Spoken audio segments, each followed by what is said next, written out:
கேசரி பாத் செய்ய போகிறேன். கேஸில் ஒரு பேன் வச்சுக்கின்னு 2 டீஸ்பூன் அளவு நெய் விட்டுக்கலாம்.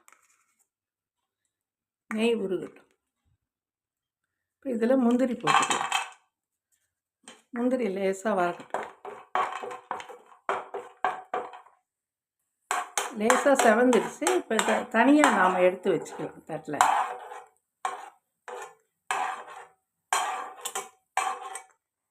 தனியாக எடுத்து வச்சுக்கலாம். அதே கடாயில் ரவை 1 கப் அளவுக்கு ரவை எடுத்துருக்கேன். அதை போட்டுக்கலாம். தீயை குறைச்சி வச்சுக்கோங்க.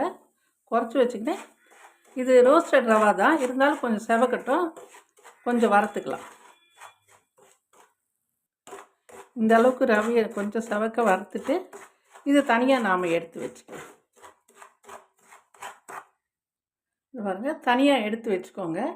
இப்போ எதில் நீங்கள் ரவை போட்டிங்களோ அதில் 3 மடங்கு அளவு நீங்கள் தண்ணி ஊற்றணும். நான் இந்த கப்பில் 1 எடுத்தேன். இது 3 மடங்கு அளவு தண்ணி. இது 1 2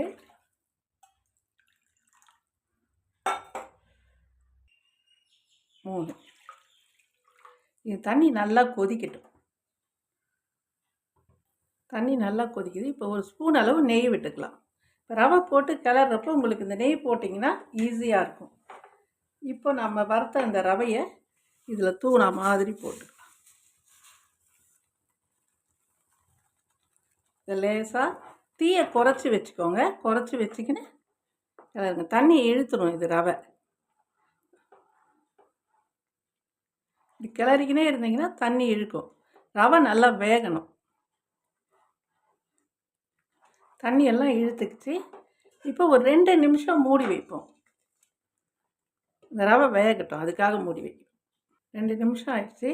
திறந்து பார்க்கலாம். லேசாக ரவையெல்லாம் நல்லா வெந்துடுச்சு.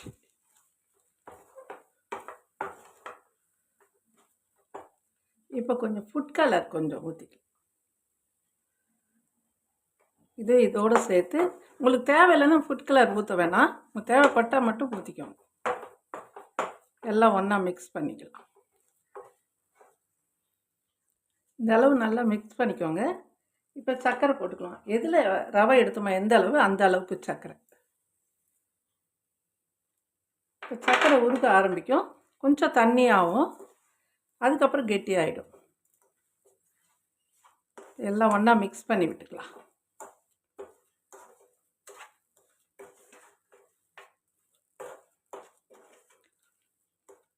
சர்க்கரை பாருங்கள் உருகுது.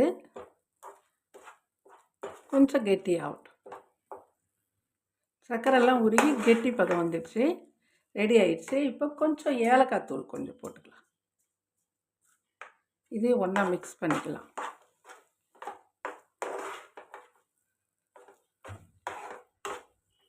இப்போ கடைசியாக முந்திரி போட்டுக்கலாம். இதையே ஒன்றா மிக்ஸ் பண்ணலாம். கேசரி பாத் ரெடி ஆயிடுச்சு. கடவுளுக்கு வச்சு நெய்வேத்தியம் பண்ணலாம், வச்சு கும்பிடலாம். நீங்கள் செஞ்சு சாப்பிட்டு பாருங்கள், சூப்பராக இருக்கும். அவ்வளோதான்.